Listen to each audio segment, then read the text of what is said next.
Richie Muniak, welcome to Lucid Commons. Hello, thanks for having me. I'm really happy to have you here. Yes, it's Friday. We made it. Richie, tell us, who is Richie Muniak? So I've always wanted to become the personification of that quote of Jack of all trades, master of none, right? Even though most people skip the master of none part, but I fully recognize it with all of the experiences I've had in life. Mm-hmm. I have, ever since, I've always had this wanting to know and experience everything, right? I try and live also that expression of, I'll try anything once. I'll listen to any offers before I say no. I just want to experience as much as I can. And I've had the luxury and privilege to be able to do most of the stuff I've wanted to experience, kind of thing. So when I look at what I do, I'm a person who wants to know as much as I can, and about people too. I have this great want and passion to know everything I can about everyone I meet, and drag what I can out of them.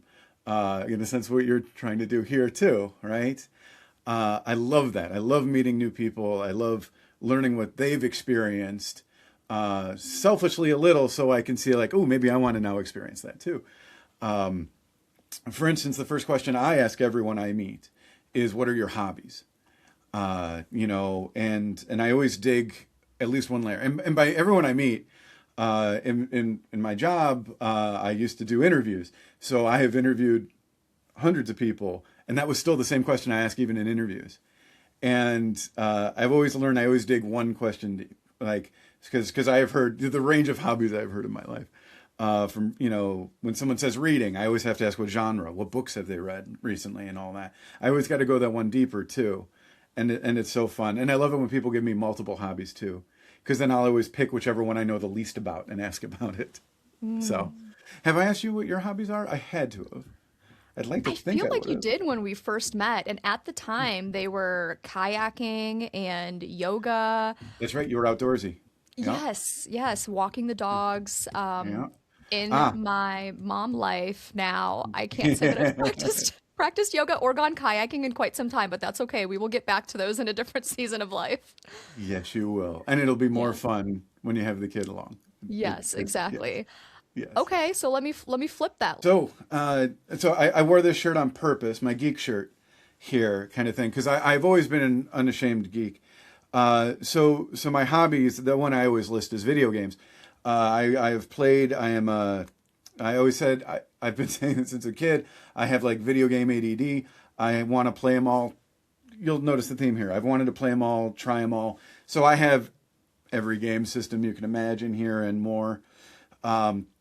So that's my hobby. Other than that, as you know, my hobby is mostly around things legal. I love researching and looking into legal things. So much that in my drive to just learn more about the world, I decided to go to law school. And so I just finished law school too. Mostly because I just want to keep learning. I figured it out. That was my 23rd year of school. Which is literally Wow. half my life right now. I love that. Be- That's yeah, what I'm and that's hearing. not counting kindergarten as school. If you count kindergarten, it's 24 Okay, now, so right? 23 years minus kindergarten. Okay. So you are a lifelong student, a lifelong learner. I, Yeah, I consider myself the same. I love to learn. I love to learn about people. I'm a very curious person. yeah, How did you cultivate that's unique. That's special, right? Not everybody has this growth mindset, this learner's mindset, follows their curiosity in this way to the extent that it takes them to law school, right? I'm really curious on how you cultivated that mindset. Were you raised to be a very curious person, or how did you get here?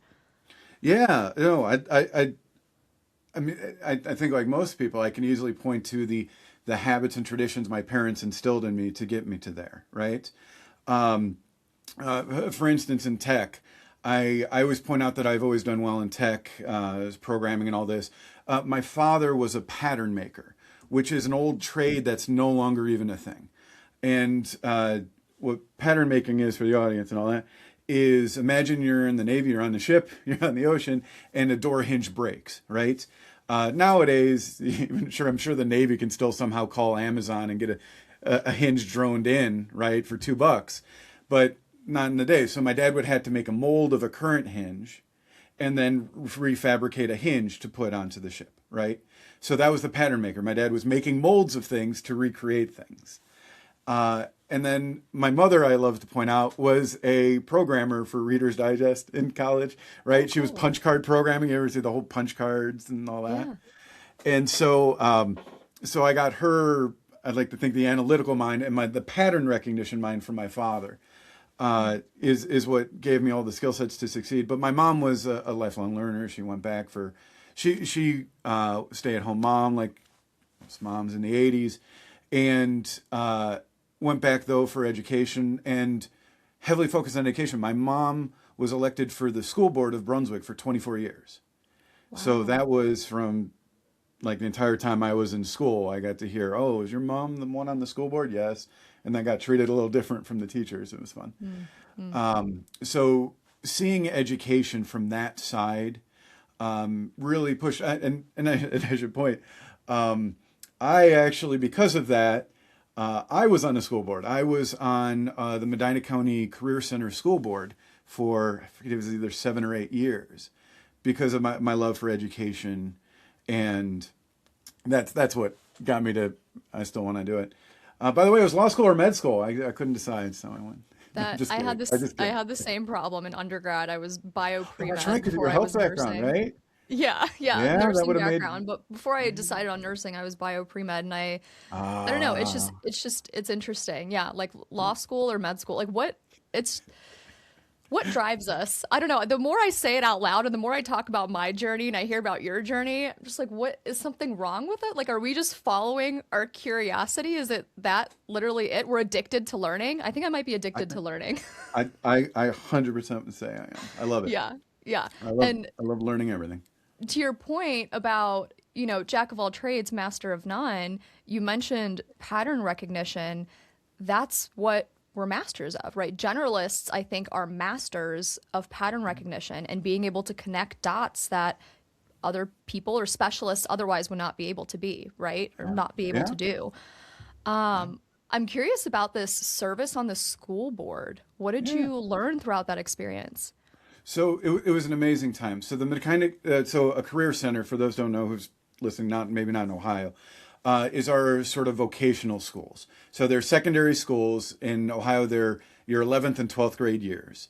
And they're schools focused on, well, it's so fun to see the difference. I actually went to that same school. So my senior year, I graduated from the Medina County Career Center, earning my, and this is for any old IT people listening, I earned my certified Novell administration, which is a thing that's not a thing anymore. So it's kind of fun, is what I went to school for. And the career centers are focused on, getting you that career-ready, training-ready school. So for instance, at the Career Center here, you can go and learn diesel repair. So you can spend 2 years in high school learning how to repair diesel engines, automotive repair, automotive body work. They have computer classes, right? They have a cybersecurity one. They have a programming one. They have business marketing and using new technologies class. To things like a police academy. So, it's sort of like a pre-police academy. And it's all focused on getting you into the careers quickly. And it's not even that. Career centers over the last 20 years are also heavily focused towards college prep also. There are kids who are graduating from the Career Center now who have pretty much their associate's degree done at the end of their senior year because we were able to line it up so much for them to get the credits sooner, right? That was not a thing for career tech when I was in high school. It was more just, let's get you into the trades and not worry about the college side. But they have 100% now handling both, and it's so fun. So I learned a lot more about the intricacies of education. I got to be board president one year, so I got to give like our graduation speech and stuff like that. That is so cool. Yeah, which would be my biggest public. I've done a bunch of public speaking events, but that was the biggest one. That was a little nervous, but hey, it was fine. It was fun. Do you remember what you talked to them about? What was your message in that speech? Yes, I can pretty much give you the speech verbatim. I introduced myself. I said that I was an alum of the Career Center. I had everyone to give a round of applause to the graduates again. And then I said, hey, since I was an alum, I was in those same seats. And I remember sitting there, what the most important question burning in my brain was at that time. And so I know all of you have that same question. So I'm here to answer that question for you. And that is, you're going to come up this stage and you're going to put out your right hand to shake. And then you grab the diploma with your left hand.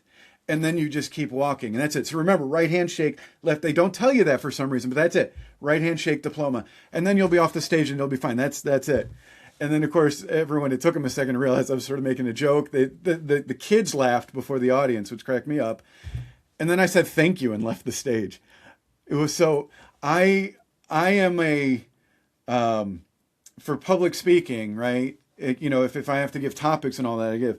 But for congratulatories, it's introduction, give a congratulations, make a joke, get off the stage.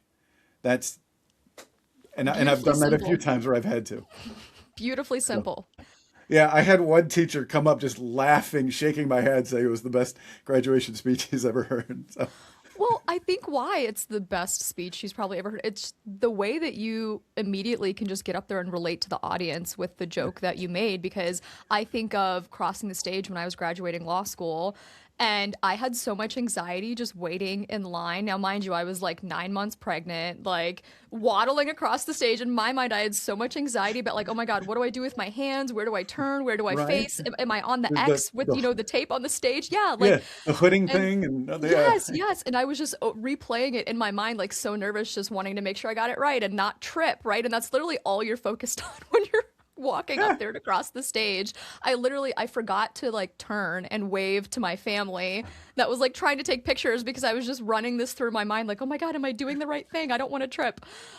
So I think the way that you got up there and just immediately related to what everybody was feeling in that moment, that's what's so powerful, right? That was the goal. I wanted to connect with the kids. You know what I mean? And so, I think I did that. Yeah. Can you share what your thoughts are on the pendulum kind of swinging back to the trades? Do you see that as a pattern? The pendulum seems to swing back and forth between skilled trades and career centers to, traditional 4-year degrees and white collar knowledge worker type thing. So do you see with AI and automation and robotics, are we shifting back to a trade era where trades are super important? Oh, I see it a lot simpler than that. It's my parents' generation's fault is this pendulum swing, right? So, right, I graduated in 98, right? And this was the era of, do you want fries with that, right? Every person in my age range was told, you are going to college for 4 years because everything else is horrible. Everyone was told that.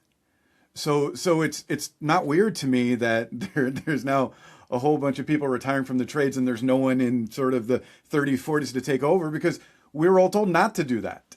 Like, we were told we would be failures if we were to go to trades. So yeah, to me, that's where the pendulum's coming back, is because it's like, there's an opportunity there. So everyone should jump on it because there's an opportunity. And once again, it's always fun. People like to blame, say, my generation, if you will, because we didn't go into the trades, but it's not our fault. It's our parents' fault, right? Like my parents, I'm amazingly, hugely privileged that I can talk about that. I sort of got to live the American dream purely because I had the privilege of my parents and my wife's parents paid for our undergrad education, right? And if you think about it, that's like a $200,000 gift our parents gave us when we were 18, right? And so because of that, I'm very blessed to be able to, in a sense, live the American dream and all that. But where was I going with this?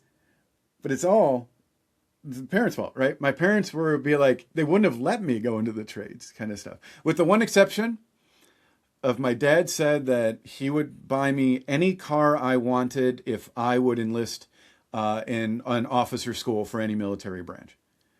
So that was the only other option my parents sort of gave me, right? Okay, and Was the car was not enticing to you? no, no, it was not. My dad really tried for me to go. My dad really wanted me to apply for Annapolis, a Navy officer. He really wanted, because my dad was a Navy man. So, so he would have been fine with any military service, but of course he would have preferred Navy because that's what my father was. Um, but that was an option. So that was an option. But no, like anyone who had the same sort of, now boomer parents I had, where they had the money that they could afford the kids to school. It was, you were going to school.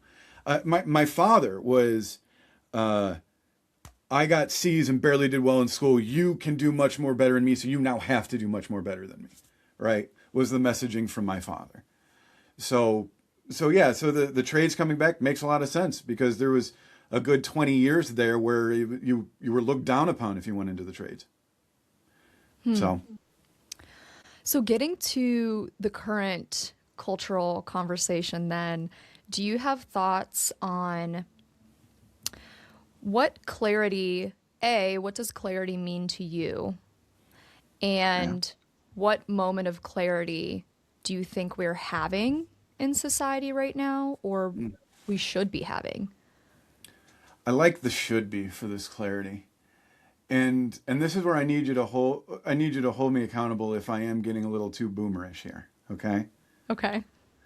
Right? Because in my childhood, right, it was stop watching so much TV, stop playing so many video games, right? And now I'm looking at everything that my children are doing and all that, and and so I'm wondering if I am still just doing the same thing here. But what I see we're missing is what I'm calling a return to boring. Um, I think we need to return to boring. I think the want and need of everything and growth and viralness now and the short form videos and all that, I think is maybe, have we now gone too far? Is there a too far? Have we passed it? Once again, this feels like the same arguments my parents were making about video games growing up, right? TV is going to rot my brain and all that. Am I saying the same thing when I tell my daughter to get off of Snapchat videos and all this kind of thing? I'm so but I wanted to give an example for your podcast here, right? So in your podcast, you give little clips at the beginning to entice people to listen to the full podcast and all that. And so I was really wanting to help you with that. So to show why I think we should go to boring and all this, I was going to give you what I think should be your clip at the start. Are you ready? Okay, I'm ready. Now, I will share, I did that for the first episode, and Okay. quite honestly, I didn't do it for the second one, and I haven't done it for the third one that I'm currently editing. Okay. But maybe that's a conversation we should be having, and I want this moment that you prepared for that. But in my mind, I was like, I've been thinking about short form content and trailers, right? And whether I want to play into that, into the highlights, the virality, this short form content that's like shortening our attention spans, right? And if you've seen any of my content on LinkedIn, they're always like 3 to 4 minutes long. I will not play into the algorithm that says the videos need to be 60 to 90 seconds. It's just kind of my protest to saying like, no, I will not do this. So I do. But then there's I want the FOMO then, right? yeah, yeah. So I want the clip. I want what you prepared.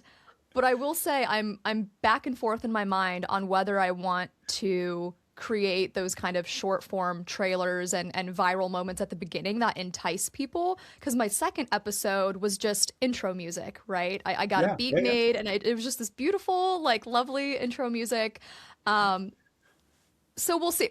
I'm back and forth, but I want this moment. I want to know what you've prepared and what's on your mind.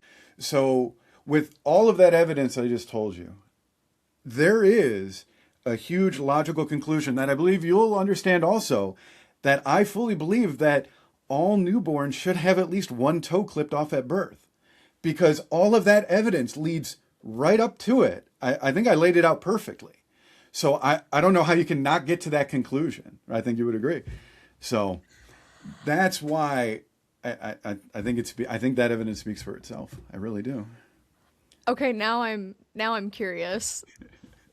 Well, but that's the scam of the short form, right? That's the reason we want to do it. No, I don't. No, there's none. There's literally no, yeah. But you put that clip in there to entice, and now we can say like this is what I consider the problem with it because of the. It's almost to the same of the reading of the headlines of newspapers without reading the article, right? Is what I see happening with these short forms, right? I see people coming to me like, hey, did you see about this?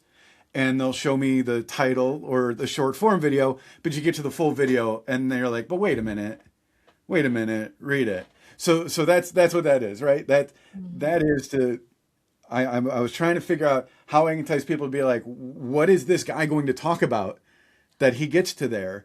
But what right? Like this has the chance where a whole pump now imagine people only clip that part of it, right? And all of a sudden I'm now known as the child toe clipping guy or something like this, right? And it's because no one watches the video. And to me, that's what I keep screaming about, that like I feel like we need to go back and stop and get back to boring, slow kind of thing. Oh, that's such an interesting demonstration. That's I, that. I appreciate that.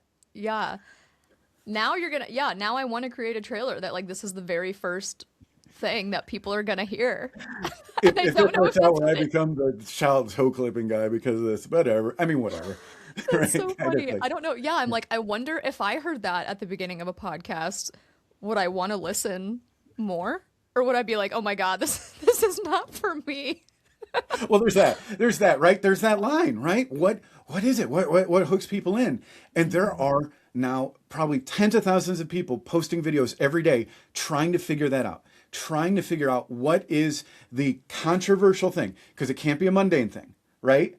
Someone can't start their thing saying, "Hey, it's Friday, everything's fine," right? This screams to the complaints of the 24/7 news cycle, right?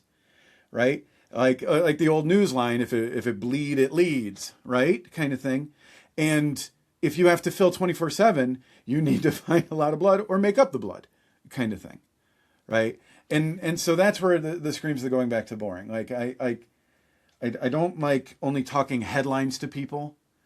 I like talking, and I've gotten to many, and we don't need to go here, political debates with people where they'll like send me an article and I'll read the entire article, and then we'll go talk about, and I'll find other like article and research, and we go back and talk, and I find out that they never even read their own article. They just read the title. And then I'm like, well, I mean, one, read your article and then try and read this article and see. And then they don't. And then they want to just debate the next hot political thing. I've had to actually stop a few, like I now refuse to talk politics with a few people because that's what they kept doing. And I'm like, oh, I thought we were, and to me, I don't know. Once again, is it a rotting of the brains of the kids? Is the kids these days, right? I'm so worried I sound way too boomer when I talk about this. I don't think you sound way too boomer because I'm 29. I'm a zillennial. I'm like right on the cusp. I'm a 96 baby. So I have like some qualities of millennials, some qualities of Gen Z. Yeah, yeah. And I'm with you. I'm part of this generation. Like I want to get back to analog, which I see as kind of a movement actually in Gen Z. Some people are just completely getting off social media, taking breaks from their phones. This was something my husband and I did actually back in 2020. We deleted all of our social media. We got off Facebook, Instagram, Twitter, Nice. Snapchat. We just don't do it. I have LinkedIn and I engage on Sure. LinkedIn. Yep. But I think boredom, I think you're right. I think boredom is so important. Learning how to sit with yourself and your mind and quite physically be doing nothing, not be typing, not be scrolling.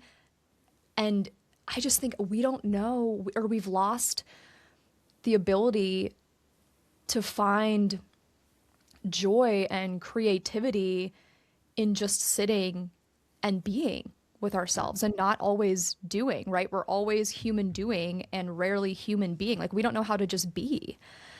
Yeah. And I'm wondering what your thoughts are on how can we actually practice boredom and teach the next generation boredom? Like, how do you teach your kids to embrace boredom, right? Video games are fun. You play video games, right? It can be fun All to the be time. engaged in things like that. Hmm. But how do you actually teach your kids, and how should we be teaching the next generation how to embrace what happens when you let yourself be bored? I, I, you know, like most, like most great thinkers, I'm good at pointing out the problems, but finding solutions. That's You know, I can with the relate. kids, right? So that's fun. I get to experiment with my kids, right? You know, kind of things. When we allow the phone, when we don't allow the phone, right? Mhm. My daughter, who turns 14 here shortly, right? Since I think the first cell phone appeared in her classmate's hand in third grade, so that would have been 4 years ago. So that would be when the first request for a cell phone came to us, right? And so then it was when, right? And it's horrible. You read these stories, and you read these published peer-reviewed articles being like, never give them the phone, and you're like, ah. So when do you? And then the peer judgment, and it's get ready for it, right? Well, I mean, well, actually, no, you probably have already experienced it, because even once you have the newborn kid, there's all the ideas of the different generations, what you should or should not be doing with your children, right? Mhm. But how? Let me get back to the root of your question. How do we do this?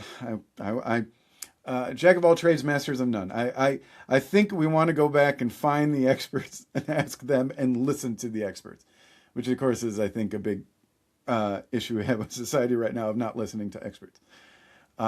Which I can also point back to, it's because we're all too busy looking at the viral videos, which I am guilty of myself. This is why I think of it, because I will sit there and be like, I just lost 15 minutes doing nothing, right?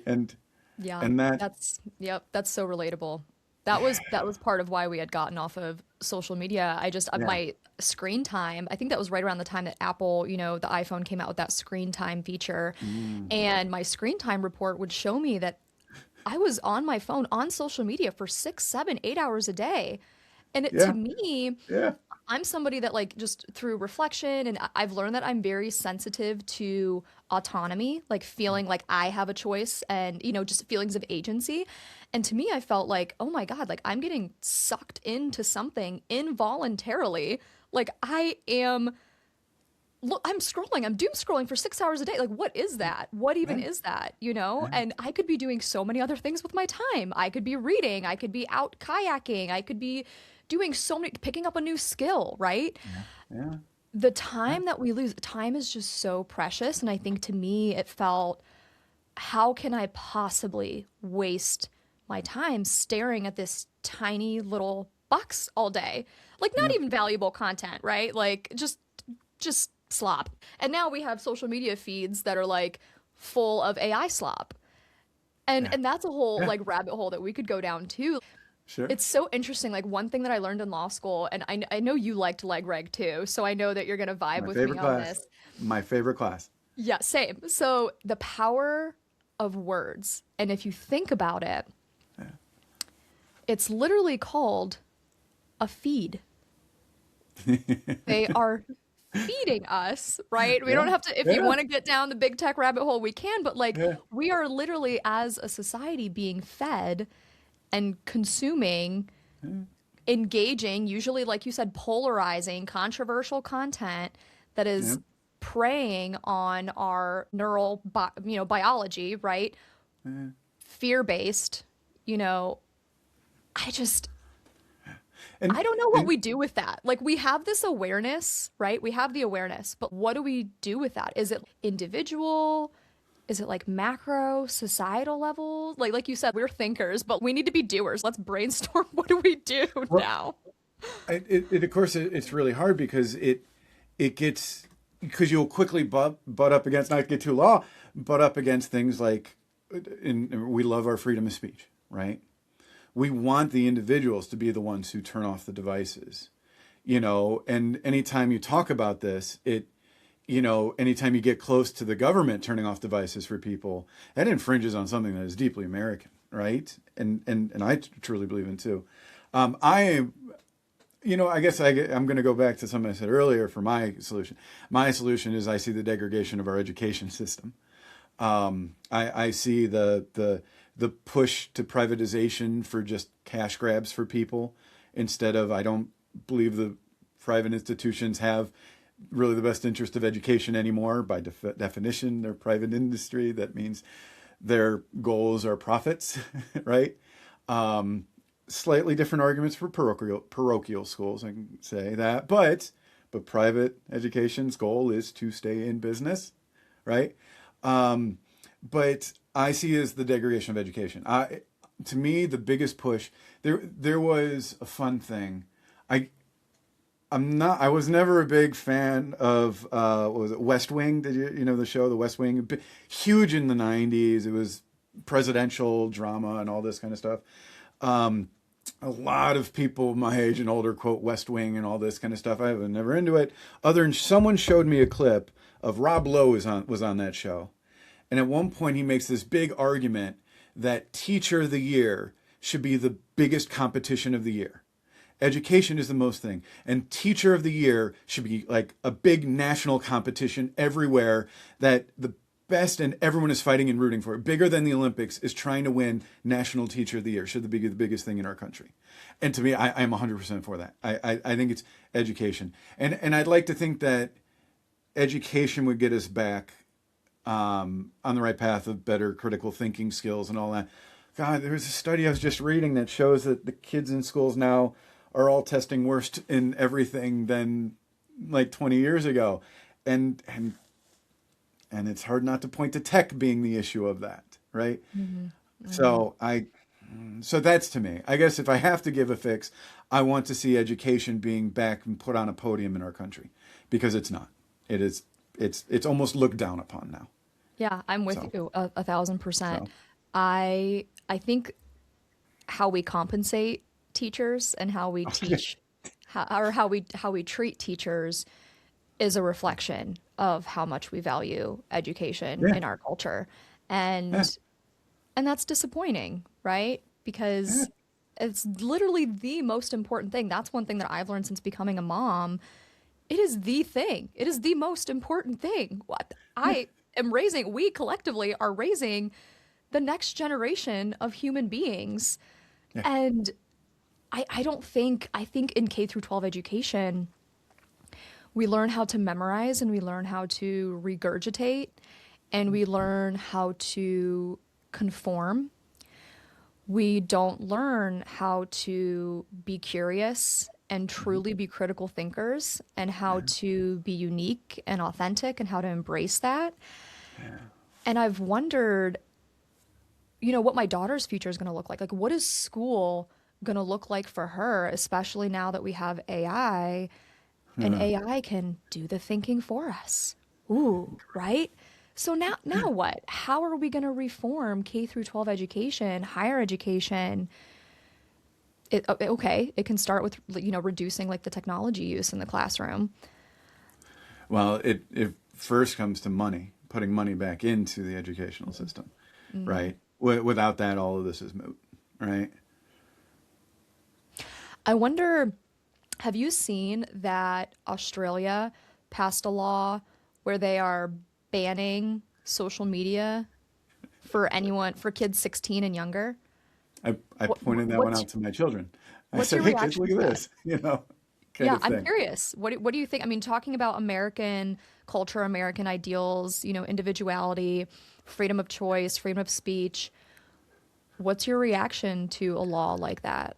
So where it comes down, because I've listened to lectures about this, I actually brought in a University of Akron student who talks about this to actually talk to my IT team at work about this, because where those laws constantly run into conflicts of is how do you tell a user is under 16. So most of the stuff I've been looking at comes around, leads to more of questions of privacy. I like it as an idea. The problem is without sort of people giving away a lot of privacy things, it's almost impossible to accomplish, right? Because it always comes down to the question of how do you know that user is under 16 to then say they can't use the platform? And right there hasn't been any great solutions, which is other than, hey, give this company you don't know anything about a bunch of details about your personal life. and that butting of heads, I have a lot of issues with, right?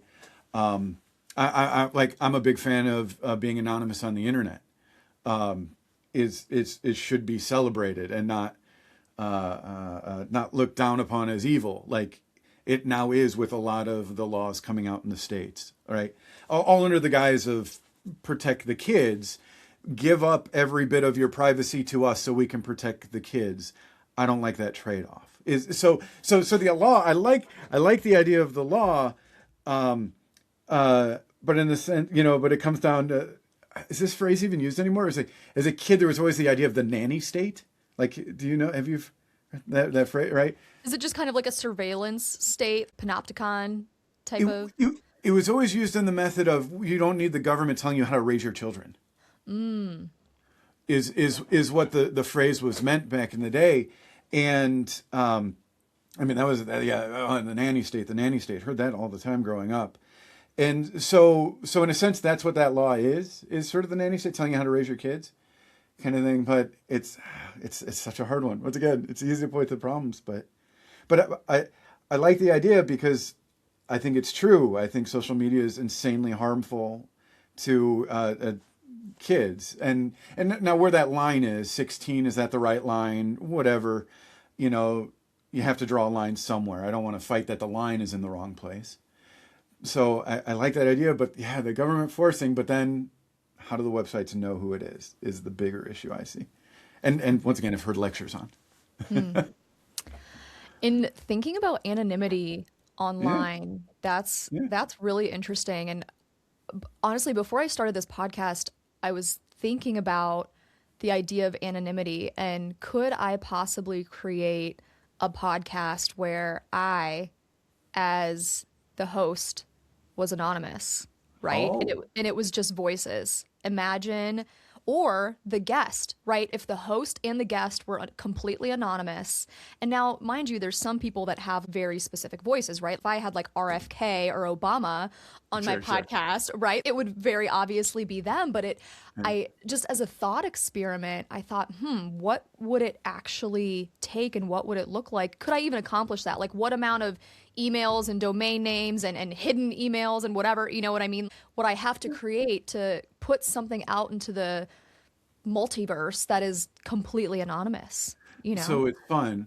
I can answer a lot of those questions because I know the tech side of this kind of stuff. I've made silly experiments and all this kind of stuff.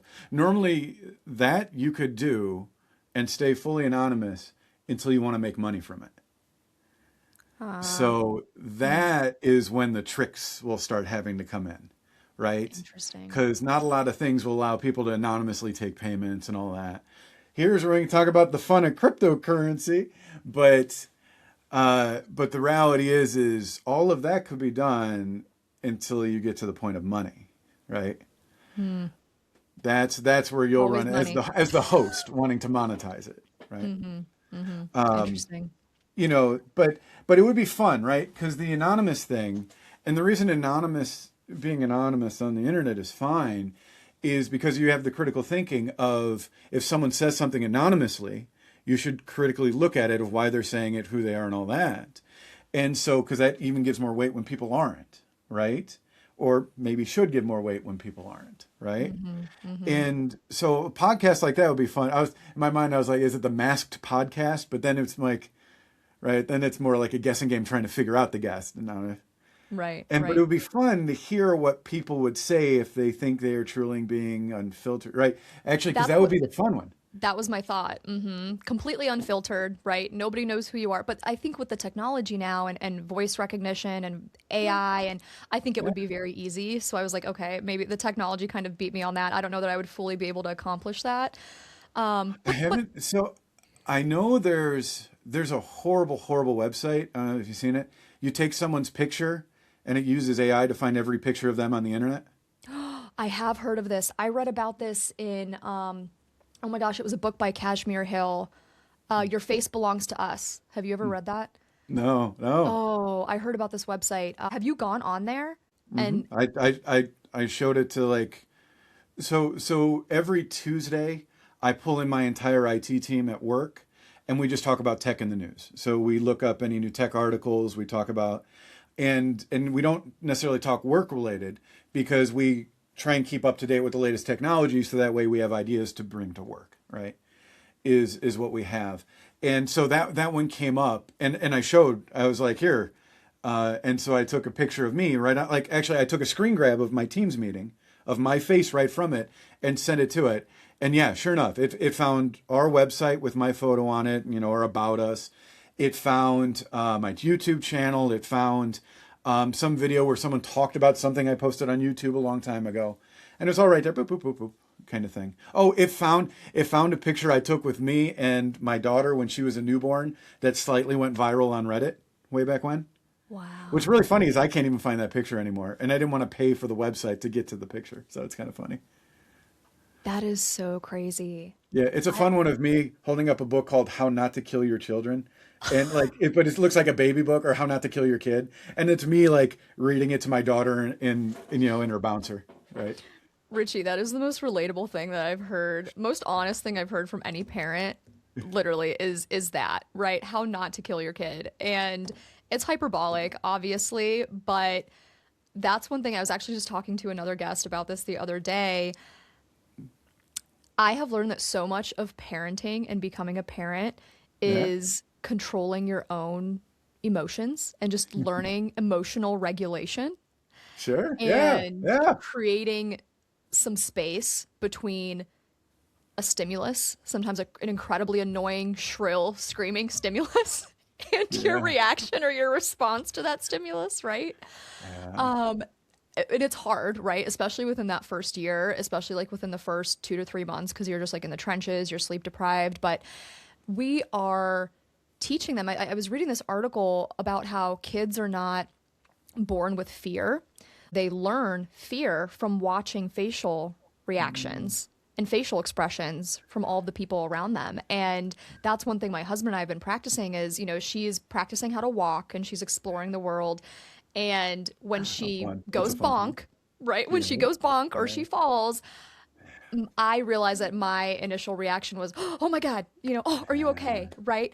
And I'm practicing not being reflexive and reactive in that way so that she doesn't see fear wash all over my face, because I noticed there is a pause, right? She goes bonk and she doesn't necessarily do anything yet. I react and then she starts crying. So that's just so interesting that you mentioned that, because that is one thing that I'm learning in this season of life. Did you create this book, How Not to Kill Your Kids? No. Anyways, I married a librarian. She knows all the funny kid books. Oh, I love that. That's a real book that exists. I'm gonna go find that. Yeah. Okay, I love it. So relatable. By the way, you want my parenting hot take? Please. Raising kids is one of the easiest thing anyone could do. Okay, no. You might be able to say that in hindsight, my friend. You might be able to say that now. I've been saying this since the get-go. I was saying that while I had the newborn in my hands, saying raising kids is the easiest thing you can do. You want to know my evidence? What makes it easy? Yes, give me your evidence. If it was hard, humanity would cease to be. The problem with parenting is the expectations parents put on how they're going to raise their kids. If you have little to no expectations of what happens to your kid's life, the only expectation is keep them alive. Okay, I agree with you there. I will say it's incredibly challenging. That's a hot take. No, I love the hot take. I would say it's incredibly challenging. I wouldn't call it easy yet. I will say it's intuitive in the sense that you're like, oh, I love my baby and I want to care for them and I want to do, like, it's intuitive for sure. But I think you're right. I think it is challenging. And I think the reason that you say it is challenging, one of my podcast guests had this quote from a Stoic philosopher the other day. It was Epictetus or Seneca, but the quote was, you suffer more in imagination than you do in reality. And I think part of our imagination is, well, it's our subjective experience, but where does that come from? That comes from expectations of ourselves and societal pressure and societal expectations, right? And acting from a place and behaving from a place of expectations and not what you feel is right or what you want to do or what intuitively feels right. That is so interesting. easy. Parenting is the easiest thing. That is, If it say was more. Can you difficult, say more? humanity wouldn't survive. I want you to say more about that. I have to hear more in this season of life. And for all the parents that are listening, say more about that. Well, it's that, right? Like, I want my child. I'm talking mine, my two kids that I love a lot. You know, I am setting these expectations of where I want to see them with academic success, right? I want to see them with their success in their extracurriculars, right? So, I have to feed them motivation, right? Because not everyone's born with motivation, right? So I have to get them motivated to work on their things, right? The easy one, I've made them motivate them to get to do their homework, not just force them to do their homework, right? Because if I'm forcing them to do their homework, then it puts the wrong thing. So I have to figure out how to motivate them to do their homework and all this. But all of these are expectations based on I want them to have academic success because I feel they'll be more successful in life and have a healthier, happier life on that. But if I didn't have those expectations, if I just wanted to have a kid just to be like, I had a kid, yeah, all right, I'll keep them alive till they're 18, then I'm done, which people do, right? It only went hard, and everything we're doing is hard purely because I'm setting expectations for it. Your idea of setting expectations was one of the two. So in my lifelong education, one of my years 19 through 20 was I got my MBA, right? And in my MBA, I still point out that I only really learned two things in my MBA. Well, three things. I learned how to BS really well. I always joke about that one. But there was two other lessons I learned, and it was actually from the same exact professor. And the first one that I learned, I'm sorry, I'm going to go on the tangent because I love both of these, is the phrase compared to what? And anytime you hear any subjective word, good, bad, anything like that, if the speaker doesn't tell you what they're comparing it to, you need to ask.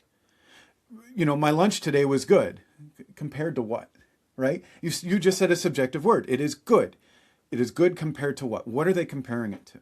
Is what I need to know. All right. A quick, easy example at work. We were looking at a certain KPI and they said it's low.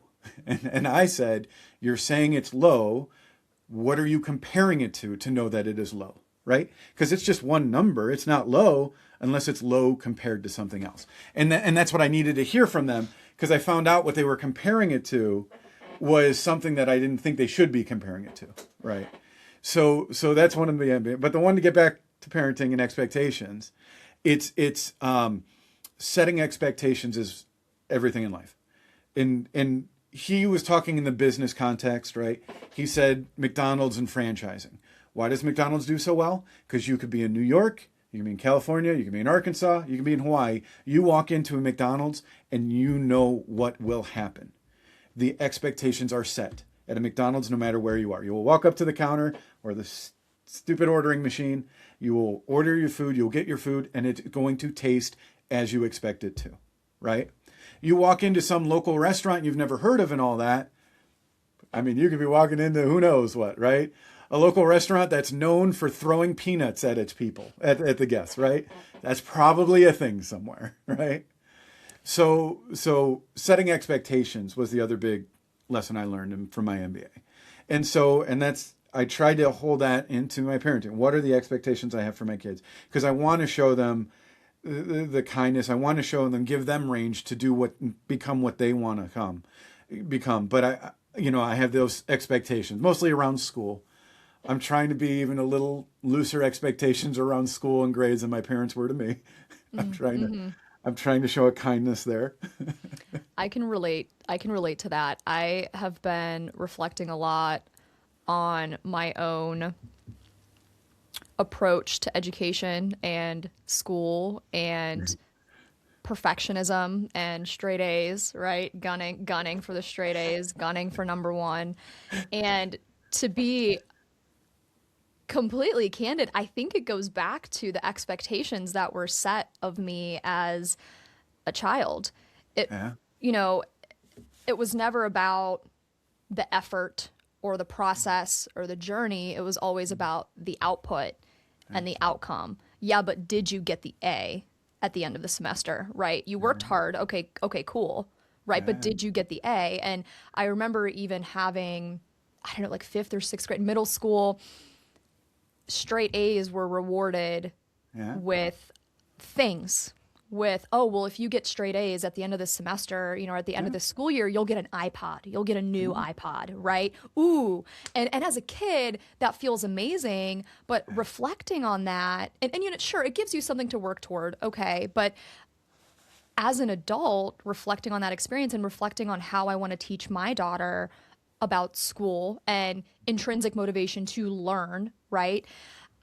I don't think I want to put more emphasis on the process and encouraging her to learn and to be curious. And I actually read this in a Dutch parenting book, Okay. and it was really interesting on like how they teach them resilience, right? Is it Dutch? No, I'm lying. Stop. It's not The Dutch. Danish Way of Parenting. That's Danish. the book. Okay. The Danish Got Way it. of Parenting. Yes, the Got it. Danes. They are happy people. They are resilient people.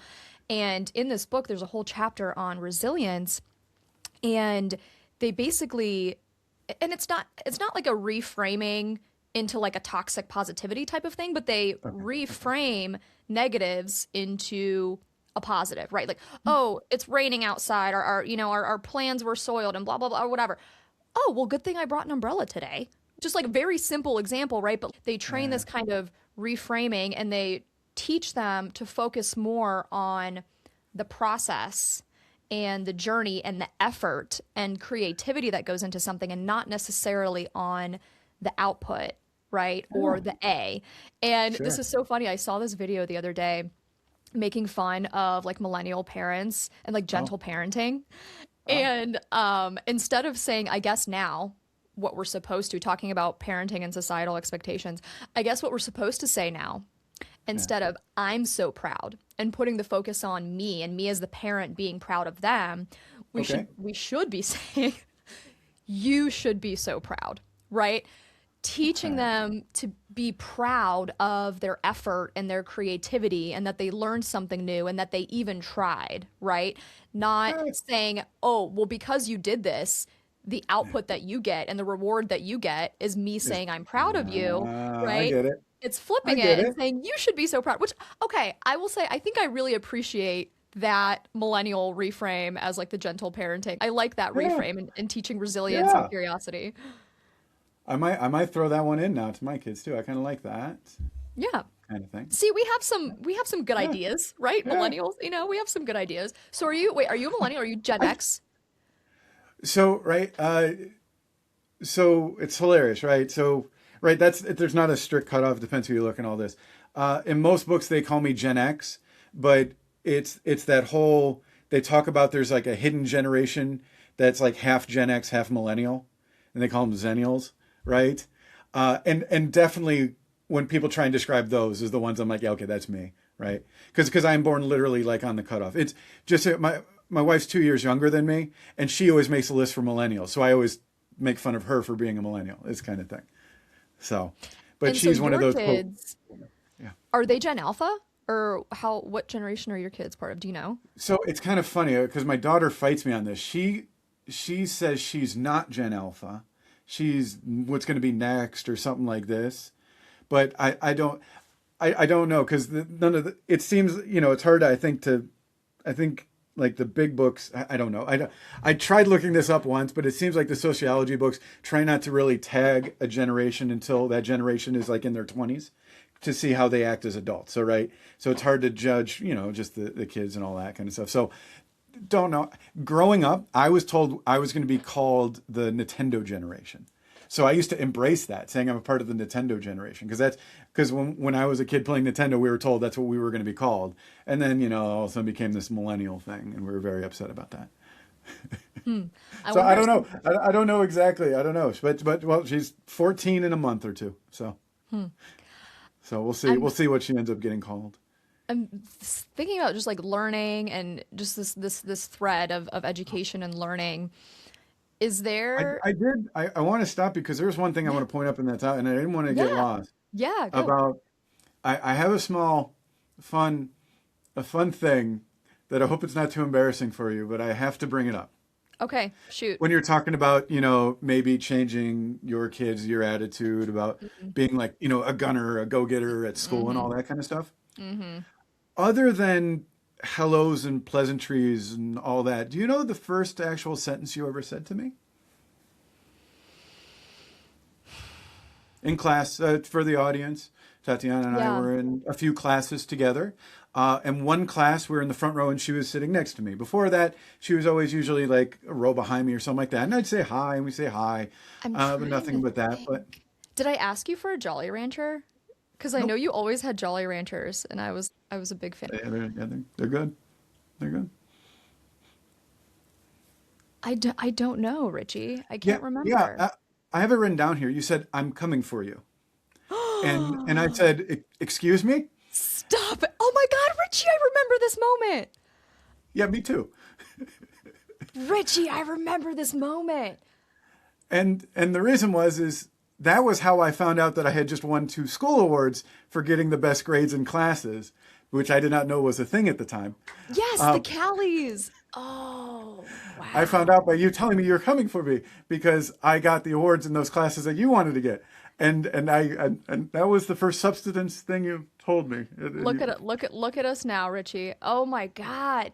No, that's I appreciate you bringing that up because that isn't By the way, don't think I held this against you or anything like this. You were obviously saying it in jest and all that kind of stuff. right, like jokingly. No, I remember jokingly because I had literally just checked the Callies. Yeah. Okay, that is, and I've done so much I can share. I've done like so much reflecting and work on that. But right now, hearing you say that, I'm like, oh my God, I'm like so cringy and embarrassed for that version of myself that was like I found gunning it to be number hilarious. one. And obviously uh, and obviously I didn't stop talking to you or anything like that, kind of thing. But I say, sorry if I embarrassed you. Didn't want to bring it up. No, I'm really happy that you pointed that out. I can't believe that was the first, like literally the first line that I had ever said to you. I thought we had already met. Had we not already Well, met? it was hi, Oh, okay. I wanted to know everyone's name, so of course I knew your name. I'd say hi names and maybe how are you or something like that. But that was because right, because it's the Callies come out near the beginning of the new semesters and all that kind of stuff, right? That is so, oh God, I hate that so much. I hate that I'm so sorry. much. And I hate the competitiveness when I was like reflecting on my law school journey and just I've been going through this whole thing where I'm like, okay, like Yeah, did I even want law school? Do I want to be a lawyer? Like I've been on this whole journey, man. And in thinking I mean you about, should. I think you'd be amazing at it. I don't know. thank you. I Just saying. appreciate that. In thinking about, because I look at law school, like, yeah, like we joke that like it was like one of the most probably like traumatic experiences of our lives, like going through this with our families and our partners and the mental strain and the cognitive load, the emotional load. Yeah. But in thinking of, I went through so much growth throughout law school. It was really a growth journey for me, learning so much about myself Good. and reflecting on that experience, some of the things that I didn't like that Uh, came out in me that didn't really feel like me because yeah. I am the person that likes to cheer other people on. Like, genuinely, Sure. my husband and I were talking about this the other day. I'm literally the person that is like crying watching somebody sing on America's Got Talent or American Idol because Yeah. I'm just in awe of like the courage and just the Right? creativity and just the human experience of getting up there and doing that. Like, Yeah. that is who I am to my core. And coming into the law school environment where it is so competitive and Oh yeah. And they and push that on you, right? I mean oh they yeah, oh yeah. yeah. And like now Yeah. granted, like throughout my life, like yes, I've been somebody who's motivated by I like to learn, but like, yeah, I'm motivated by getting the straight A's and having something to show for it, right? Oh, well, I work hard and I like to learn, so let me have something to show for it, right? Sure, So yeah, sure. I was somebody who was motivated by that, but I didn't realize, oh, like that was just, oh, the nasty, like that's a toxic trait that came out in me in law school, like super competitive. So in my first year, Yeah. I will say, like, and I noticed when I got my first B in Yeah. law school, right? Because at the end of my first year, I was like number one and I didn't expect it. It was actually really Uh-huh. crazy. And I was like so proud of it. I was like, ooh, like look at me, right? Uh-huh. And then I got my first B in my 2L year. Ah. And I honestly, it didn't feel, I don't know, like I guess I expected, and I expected a B in this class. It didn't feel like the world didn't come crashing down, right? Like Right, I right. think in the moment, yeah, in the moment it was like, a fleeting blow to the ego. But then I was like, okay, so so what? Like let's just keep moving forward. And then I got a second B, Richie. And I was Oh like, no. I know. So I Oh got no. two. I know I got two in law school. No, it's Richie, I'm so happy that you brought that up because I think that's really illustrative of so many things. A, doing the self-reflective work of figuring out what you are motivated by and how that comes out in your personality. Like, am I living true to who I actually am, or am I letting this environment shape me and bring out all the toxic traits? Very dog eat dog Yeah. environment. Well, And although, just that award, just awarding an award for the top one person in every class, it pulled out a competitive in me that I didn't know I had, because then I was like, I need to get all of them, yeah, right? yeah, exactly. I literally got one Cali in law school, dude. Like one. Yeah. That's it. And I think for me, it was a journey of really learning to detangle my self-worth and my value from an output and from a letter grade. And that is the one message. I mean, just in us reflecting on law school, I would be so curious to hear, since you just graduated, on your kind of meta reflection on what that journey meant for you. For me, it was just a growth journey and learning and doing the self reflection to find out things like this, right? And that story that you just told, yeah, I'm happy that you still continued to talk to me, because I'm sorry if I know you understood it in jest and I know I meant it in jest, but like, I'm sorry. I thought it was hilarious at the time, just so you Okay, know. okay. That's just, yeah, that was I was the like, this will ugly be a fun competitive story side of I'll me. talk about, Yeah, like, okay. Tell me, I want to hear your reflection on what that experience was for you and how you feel now that you've graduated. so, oh man, it's right. Right. We both did it part time, so 4 years, right? Now, so what's different for me for law school, right, is I went, and to show everyone, I started law school when I was 42, no, 43 technically. No, 42, and now I'm finishing law school here at 46, right? To me, I went to it almost for fun. So I'm not going to this. I don't need the degree. I don't need to do that. I have a very fulfilling career in IT. I love it a lot. To me, it was more or less, I just always loved, actually, I should, I just said I'm, in IT and all this kind of stuff. To show you my jack of all trades, I should talk a little bit of my professionalness to show you how I got to this. Because I don't even know if you know exactly what I did at this company I've been at. So I've been here at ID Images, a wonderful company. I love it. 21 years now I've been working for this company. A little longer technically, because I was their outside IT consultant for a year and a half before they hired me on. And during this time, our company has grown. Like, there was 40 employees when I first signed on. We're at 600 now, right? We were in just Brunswick, Ohio when we first started. We now have 16 facilities throughout the US and Canada, right? And I've got to see this growth in person, kind of thing. And at the peak of my hat wearing, I was in charge of course, IT. I was in charge of our accounting systems, all accounting, finance. I was in charge of HR. That's where I said that I did all those interviews. I was in charge of HR, and I was in charge of our quality division. Now, and plus, I was the one who did all of our integrations when we acquired companies, because we acquired companies about one a year on average. So I had all of these hats. Now, mind you, I have amazing teams for every one of those hats, right? Like, I could not have done HR without the amazing woman who actually took that hat from me and is now our chief human resources officer, right? Without her, I couldn't have done it, right? And now she is doing her own thing and it's great. But with all of these hats, I loved it because I got to experience everything in the company, and I was our legal liaison, right? Our legal bills ran through me. All of our legal issues ran through me, So it was kind of fun. And that's what made me fall in love with law, because law has the same technically correct itch that tech has, kind of thing. And so that's why I went to law school, because I'm like, this looks super fun. I honestly, I've taken like standardized tests for fun before. Like when I was in HR, I took the SPHR exam, which is the Senior Professional in Human Resources, which there's a whole topic about that, how SPHR isn't a thing anymore because I don't like what the national organization did. I'm gonna get off of that subject now. Anyways, I took that exam purely because I'm like, why not? Kind of thing. And I got the certification. I'm a senior professional in human resources, even though I think it's expired now, but that's okay because I didn't take the CLEs to keep it going. But I took the LSAT. I did like 3 practice LSATs. I'm like, yeah, I'm going to take this. Let's see. And I gave myself, I'm like, if I get this, I'll go to law school. And yeah, it's like exactly what I got. And I'm like, boop. And I'm like, oh, I'll go to law school. And then we went to Akron. Akron gave me a good chunk of money because of my score, right? Work, I have a tuition reimbursement through work. So I'm coming out of law school. I was able to pay cash for the amount I had to pay, right? So and all the hobbies I have, if I say my hobby is actually going to school, what I pay for law school is cheaper than my friends who hobby is motorcycles, right? So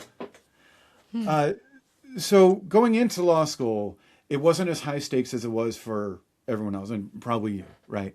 I did not feel the high stakes pressure of I need to come out of law school with like a resume that I can put in front of law firms and get hired. I do not have that at all. I have the job, right? So my law school experience is much different purely because of that, right? Mm-hmm. If I went to that first semester and didn't get good grades and that, I would have easily called it a day. I've walked away from so many once again, I'll try anything, right? So many things, I'll do it like 3 times and be like, this ain't fun. I'm done with it. And then walk away and never think of it again, right? So I would have no problems doing that to law school if that first semester I did not like what I was seeing. But of course I did. I thought it was fun. I thought it was super fun. I found law school super fun. In talking about resumes, you have a very impressive, very cool resume, I'm sure. Just you've been on this winding journey and gotten to wear many hats. And I know on LinkedIn, I want to ask you 2 things. I want to ask you on LinkedIn, your tagline is truth teller of lies. It's cerebral, and I want you to tell us what it means. And 2, can you share something about yourself that nobody would know from your resume or your LinkedIn?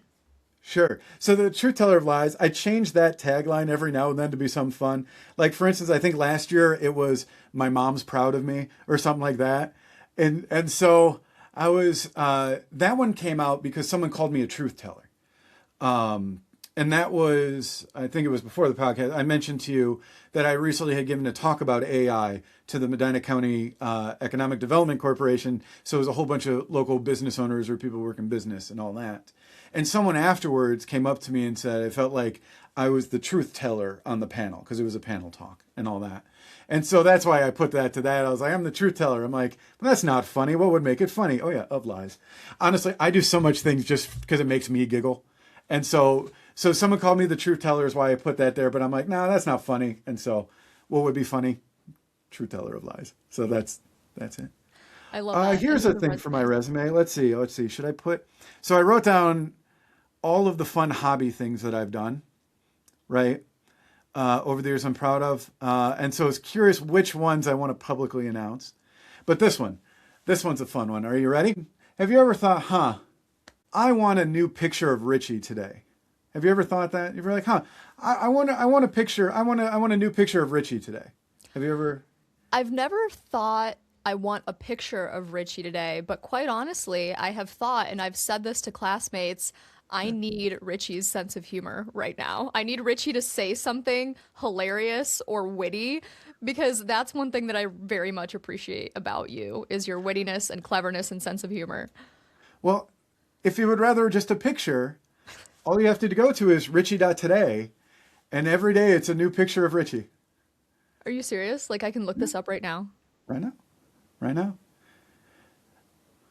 Yeah, you just go, that's it. Just type in the top of your thing, Richie.today. And then there's a picture of Richie. I can add one. Here, would you like to be like tomorrow's? It might be tomorrow's or not. Here, because watch, I can do this. make sure there's no passwords. I did this once. I posted a picture, but I had like a password up on the screen. So I had to quickly take that one down. This is I'm making a so silly fun. I'm making a silly turtle face, but that's okay. Richie, this is And then hilarious. upload it onto a specific place in my Dropbox. There is another photo there, so this will not be Okay. tomorrow. So this would be Sunday's picture. If you go to Richie Today on Sunday, you will see yourself there. What an And plus, honor. it gets added to a queue in case I don't post pictures. It'll grab an old one and stuff like that. Yeah, yeah. That is so creative. How did you think to do that? So all of my projects come down to the same thing, and it's the continuous learning. I go to myself, can I write a script, usually a program, right? Because I'm a programmer at heart. Can I write a script or a program that does this? And or I want to learn some new technology. So in that one was, can I write a program that uploads a photo to a website every day that and I had some more tech things I wanted optimized in a certain way and all that, which I won't bore your audience on. And so I was like, all right, well, what picture should I update every day? All right, I'll just do a picture of me. And that's it. And so that's on my, so then I bought the domain, Richie.today. I own too many domains. I own way too many domains. And so I bought Richie.today and then just set it up. And so there's just a little script that runs on a cloud server and all this that uploads the photos. It's going to be hard for me to admit this one on, because this one I may not give the details on. This also came as a second project for my first project, which was I was wondering, hey, can I post a picture on Reddit every day, kind of thing. So I needed no, this gives it away. Actually, it gives it away if I say what picture I posted. I'm going to do it. I am going to do it. I am announcing that I am the person behind this. So for the last, I think I just hit 8 years. Not every day, but the majority of days for the last 8 years on Reddit/r/my left foot. There's been a picture of my left foot on Reddit for the last 8 years. Richie, how Yeah. did you even come up with that one? Who is entertained by this? There's an I audience, I imagine, for this. there's 520 followers. There's people who have been giving me comments and talking to me on it for years. There's been some awkward private messages over the years. I can't even Um, imagine. yeah, well, you can, kind of, uh, but yeah, it's how I came up with this one. Is real fun. Once again, I wanted to figure out how to post on Reddit using programs, right? So then, okay, well, what am I going to post? I see people posting daily pictures of stuff. So I'm like, all right, I want to do a daily picture. So this is how my mind goes. I was a big fan of Family Guy way back in the day. I haven't watched in years, but back in the day, there's a clip that always gets stuck in my mind of, oh my gosh, it has been so long that I don't even remember the baby's name anymore. It's like Dewey or Oh, Huey or Stewie? what? Stewie. Oh, I say I like how close it was. It's been so long I forgot Stewie's name. Is how long it's been since I watched Family Guy. So there's Stewie in one of the cutbacks. He talked about how he was in the musical for My Left Foot, which was a famous. My Left Foot was a famous book written by an artist who was paralyzed but could draw with his left foot. But so there's the artist who only drew with his left foot, made a book about it, and then Family Guy parodied it into a musical of Stewie singing "My Left Foot I always think I gets me know what where I'm episode you're talking going," about. kind of thing, right? And that song always gets stuck in my head whenever I think about my foot. So for some reason, that song was stuck in my head when I was trying to figure out what photo to post. So I have now posted a picture of my left foot on Reddit for I think it's 8 years now. Wow. Okay, so you just doxed yourself. How does that feel? You know, Opening up on Reddit. it's fine because it wasn't fully anonymized anyways, because I used the same account that I used to talk about things. Like I was a moderator on Ask HR for a long time, and that gave clues about me. So I wouldn't say I was fully anonymous anyways on Reddit under that account, kind of thing. Just like you gave up social media, I pretty much gave up social medias that like I gave up Facebook, I gave up Instagram, I gave up Twitter. Well, I gave up my Richie Muniak Twitter.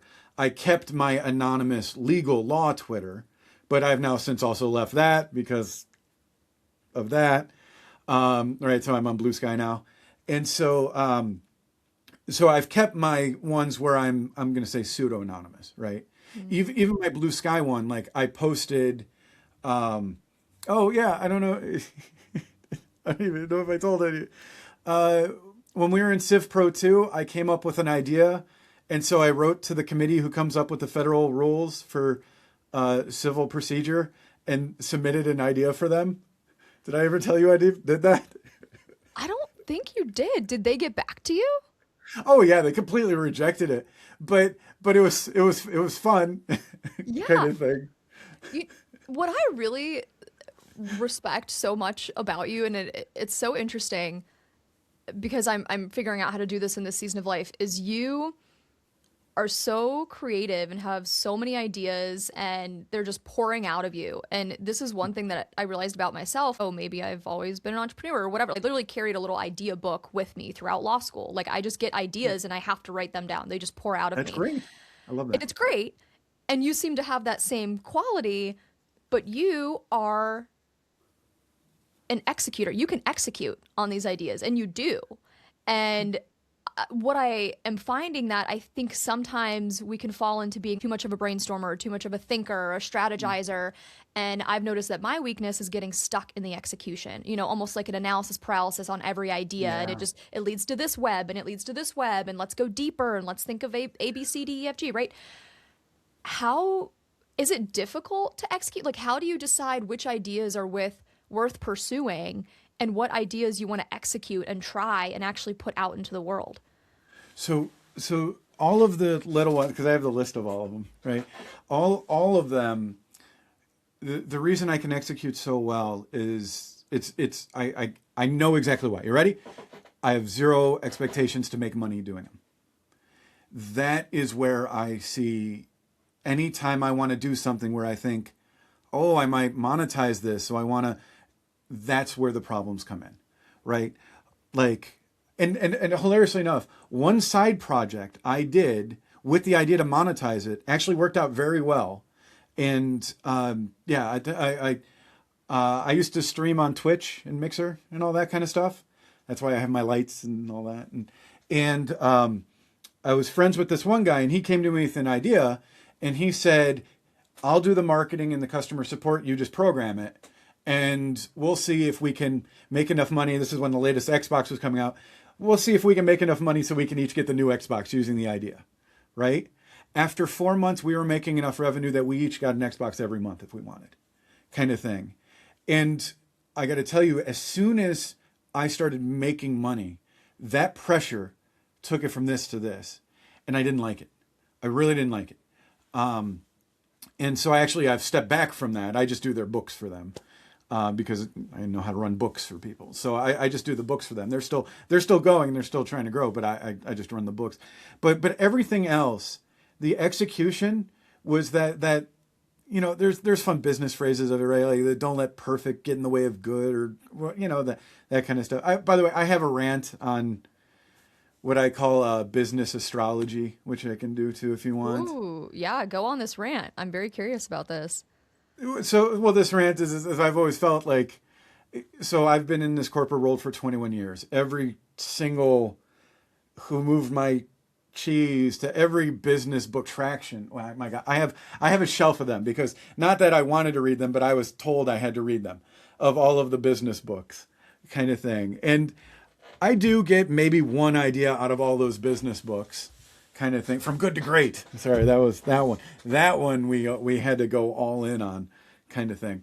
But to me, it all felt like business astrology, specifically ones like. Have you heard of the DISC assessment one? Do you know this one?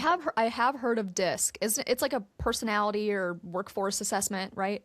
Yes, that's exactly it. Right? It's DISC, or one of those four, and all that. We did it. Now I will tell you. When we did it was probably one. It's the. I guess someone could say that the disc assessment actually helped me, which I don't like, because once again I thought it felt like astrology, right? Nothing against astrology, I guess, but and believers in astrology, but anyways, like it felt like that to me. But actually, it did lead to one of the biggest changes I ever made at work. Should I give that story, I guess? Okay, so it's worth something. Yeah, I mean, let's hear it. So yeah, see, that's it. It's going to be like, well, if you didn't have the disc assessment, would you have done this? Kind of thing. So the first time disc assessment, just to give you the idea, there's D with our dominating, is your the dominating characteristic. I don't know if those are the exact words for disc. I are for like the people schmoozers. S, I forget, it's supposed to be like the steady, which I'll get to them. And C are supposed to be like the compliant people. Okay. So those are the sort of four bucket, the dominating, the compliant, the people, and then the S's. And how they were described, the person selling the thing to us, they got us all in the room. They figured out what we were. They put us in our four corners in the room. So I was an S kind of thing. And he said, just to give you an idea how to describe them, imagine each one of you, one of the each four of the characters is going back to a store to return an item. Okay. And you go and you return the item and they ask for the receipt and you give the receipt and they said, it is too late. You are past the experience. You're past the time frame to return this. Okay. So a D person would get loud. I want to speak to your manager. I've been a customer here for years. And then, they would get the person and they would get the return done because of that. Right. And I would schmooze. Hey, come on. It's just a few days. Come on. Hey, I've seen you here. You've been here a few years. Right? Come on, there's got to be a way we can get around this, right? So those are the I's. The C's would pull up the receipt, and we'll call it lawyer, and be like, hey, this says 90 business days.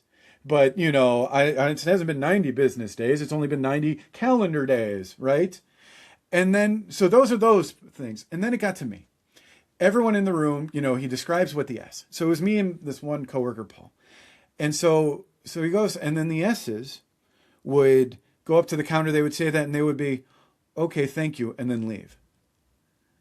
And I remember going, I'm like, you just described us all, how you described that, they're all just going to think that we're just weak, right?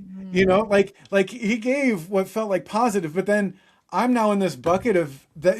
Sure as heck, the D's are going to think, yeah, they're pushovers, right?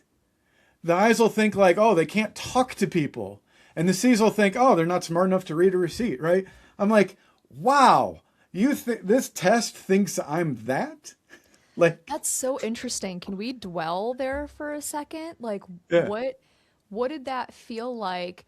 I've had a moment of clarity in a workshop at a leadership conference like this before, and I gained so much from it, and it sounds like you did too. So I'm very curious on like what that felt like in the moment. I remember feeling shame, right? Is that how you felt? Like, what were you feeling in yeah. that moment?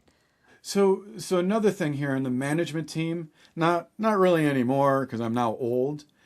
This is back when I was maybe 28, 29, and I was the youngest person on the management team by at least 16 years, right? And so here I am going around like, oh, if my age wouldn't make it feel like I wasn't respected enough, this ain't going to help. And I got so mad. So mad. I was furious. So it Kind was of like thing. it was a respect thing. You felt like by Yeah. being assessed as an S for steady, Yeah. you would lose respect from your peers, or you would be perceived as weak or a pushover. And Yeah. that was what made you feel Yeah. angry. Okay. And I brought it up to him saying that, the week. And he's like, oh, no, no, no, no. S has a lot of positive things too and all that kind of stuff. And we'll get to that. Spoiler, they never really did. Like, Do you still see yourself as an S? Do you think that was accurate? no, no. The when it talked about like here's all this, there was literally only one sentence it had that I really rang with, which was, and this was at the time, sometimes you'll ignore people's problems hoping it'll go away. Like that at that time did feel true to me, but that was it. The rest of it, no. And so I did two things. One, I said, if I'm ever taking this test again, spoiler alert, I did 2 years later, I'm never becoming an S again. And sure enough, I wasn't, huh? Kind of thing. So what did you start doing differently? You said it did have an impact. Yeah. So it so happened to be that the office I was in used to be held by one of the D dominating women, right? And so she moved offices to the other side. So I had her old office. And it's really funny when you looked at it because how she had the layout of the office is a small office. But when you first walked in, the desk sort of made a hallway into the office. So you would have to like sort of go around the desk to sit at her desk. And the only place you can sort of go is come in and sit at the seat right in front of her. So you are looking at her across her desk. When I took over that office, I moved the desk sideways against the wall that the door was on. So you would come in and sit down, and you were sitting next to me looking, and we were both sort of, if you will, looking at my computer the same way. So it's like, like here, I have this chair here. So I had it, so we were sort of like side by side looking at the computer. As how she had the office, you were across her desk looking at her, right? And so I'm like, I'm switching it to how she did it. So I literally, after that meeting, went and switched my office back to how she laid it out, right? Kind of thing. And there was an instant change, right? And it's weird because it was like, it felt like I was getting more respect because it wasn't, hey, come sit down to me, let's look at the computer. It was, you're across from me now, right? I'm the one behind the desk, kind of thing. That's so, interesting. Yeah, so I told myself, like, now, mind you, there was some qualities of that woman I did not want to emulate, and I did not, kind of thing. But I was like, you know what? I'm at least going to set up my office like how she had it, and it felt a sudden change in the air. So wow, that's so interesting how just shifting your environment like that can be so empowering. yeah, Wow. yeah. There was other things too that was funny after that one. I had two coworkers who at one point called me in the office because they were concerned about me. And I said, oh, what? And they said that I wasn't acting humble like I was before. I said, humble? And I asked them to describe what they meant. And I could only, after them telling me, it was pretty much like, I wouldn't just do what they asked me to do anymore, is ultimately what it was. And I remember leaving that going, all right, I'm actually doing this the right way. It's kind of fun. That's really interesting that you mentioned that because I've been thinking about balancing, finding the middle way between two extremes, right? Yeah. And before, it seemed like maybe you were perceived as humble or perhaps a pushover, right? And then you had this mindset shift where you were confident and carried yourself as such, right? Yeah. And that's really interesting, like finding a balance between having humility. I think as a lifelong learner, we are humble in a way, right? We I love like to being think so. beginners. Yeah. Yeah. But then you also have to have the confidence and the self-leadership and the self-efficacy to believe in yourself and to learn and to get things done and to lead others. You clearly lead many people, right? In your professional role. Yeah. Can you say, because to me that seems like kind of a micro moment of clarity that you've had throughout your life. Can you say more about what that mindset shift felt like for you? Like, because it seemed like you were a different Richie before that moment. Yeah, it did feel like I made that change, right? The man, it's fun because I wanted to write down, like, what did I call it? The inflection points in my life, kind of thing. Not to go back to high school, because between my freshman and sophomore year, I had the sort of same thing. It's funny with my hair like this. I used to shave my head from fourth grade on. And then my freshman year of high school was, everyone's freshman year wasn't great, but so heavy nerd, not many friends and all that kind of stuff. But between freshman and sophomore year, I'm like, I'm going to let my hair grow out. And it was so fun. My hair grew out insanely curly. I joke it's my Jewish heritage kind of thing. And it's my little Jew fro going on. But now my hair is more just wavy as it grows out. I've lost my curls growing up. But man, when my first time I let my hair grow out in my sophomore, it was curl kind of stuff. And something about the hair coming out. Oh, I also got contacts instead of glasses. And just those two changes gave me that enough self-confidence that allowed me to pivot at a change there. So, and I think it was the same thing there at work, because I've had the title, like I was on the management team there. My voice had equal weight. Like, and by the way, I should say the owner of the company at the time, who's still a good friend of mine, he listened to me. He never treated me like that kind of stuff. It was mostly just my peers kind of thing. And so I think it was that change of the layout of the structure and that I need to change was enough that gave me that, like, that self-confidence to be more assertive at work and all that.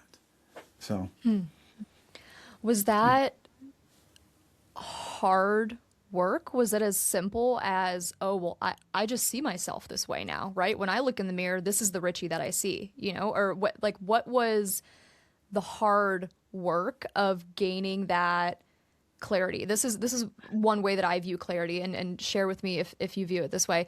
As beautiful and enlightening it can be, and you know, how the Richie on the other end, right? Your glow up on the other side, confident Richie. Like, I think clarity can also be messy. Like, I like to look at it as like a messy middle of you growing and evolving and pushing yourself past your comfort zone. What did that feel like for you professionally and personally? yeah, so it was, because I am a people pleaser, right? I like, especially at work, right? Because I am a big proponent of, let's have fun at work. We got to get the work done, but it doesn't mean we have to. We can't find ways of making it more entertaining or enjoyable and all that kind of stuff, right? So this, where now I had to be a little more assertive and point out to people, being like, no, I'm not going to do these Excel sheets for you because really you should be doing them yourself and should know how, kind of thing. It then became interesting of, you know, with every single person wanted to, I just did the first pushback, right? So I would just do a first pushback. And then now we saw their personalities come through, right? Because some of them, after one pushback, were like, okay. And then that was it. And then we were done with them, right? Like, other ones, there was coworkers where, as long as they were still at the company, it was a fight every time, right? And so then there was the clarity of, okay, so now it's not just, you know, it's just their personality too I'm now dealing with, right? It wasn't just me having to change mine. It's now I changed mine, but now how do I work with them, right? How do I work with them? How do I figure out how to get us to the right path, right? Because some of them, it became in the fight where I was constantly, both of us would have to go above us to have him make a decision for us, right? And stuff like that. So it was interesting to me. It was, not only did I have to change myself, so that's the clarity. It's not only did I have to change myself, but since I changed myself, that didn't solve my issues. I now had to then figure out the piece of how to work with everyone else, right? So I really appreciate you sharing that story and your reflection on that. yeah. I want to close by asking you the question that I ask every guest. So Wicked, the musical and Yes. the movie, there's it's a beautiful story, and there's this song in there, For Good. Powerful song. It moves me to tears every time. But I love this line in there, because I knew you, I have been changed for good. And I think it just goes to show, and this is how I feel, you know, in creating this podcast and having these conversations, I think that we are made up of all of the interactions that we've had with other human beings and the mark that they've left on us. So I ask you to think of someone you've crossed paths with in your life, a stranger, a colleague, a family member, your partner, anyone in your life, and finish the line, because I knew you. Yeah, and everything I can do, everything I've done, everything I've accomplished in my adulthood is purely because I have my pillar at home keeping me up, which is my spouse, right? And I think we figured it out. I believe it's next year. Yeah, next year is actually 30 years of us dating. Oh, congratulations. Because we're high school sweethearts, right? That's beautiful. So, yeah. It's always her. I usually like talking more about the accomplishments my wife has made more than my accomplishments, because she just won a county award for leadership. Like, Oh, and had to give a congratulations speech. to her. And the fun part is, if she ever watches this, I think it's gonna be funny, because she's probably expecting I wouldn't talk about her here. because she gave this giant leadership speech and 4 other people won the award. She never mentioned me. She literally thanked everyone at the table, skipped over me, and then never came back and never thanked me her entire speech. Every other speaker talked about their spouses. Oh, Richie. So we were just waiting. She's waiting for the time that there's the opportunity for me to talk about her that I just don't. But I guess this one isn't And it, you though. still did. Yeah. Sorry, Susie. It's not going to be this one. It's going to be the next one. So you would finish the line. So you thought about your spouse. So she is that pillar. And you would finish the line because I knew you. I was able to accomplish my dreams, right? Because she's there for me. And I'm there for her too. I don't want everyone to think that, once again, she's accomplished a lot. It goes both ways. It's a partnership. It's a partnership. Yes, it is. It is very much so. Well, Richie, thank you so much for coming on Lucid Thank you for Commons having me. and for the gift of this conversation. Glad I can be here to help. And you should be proud of you for doing this. Thank you. And thank you for that callback. Millennial gentle parenting. All right, Richie, until next time. Until next time, my friend.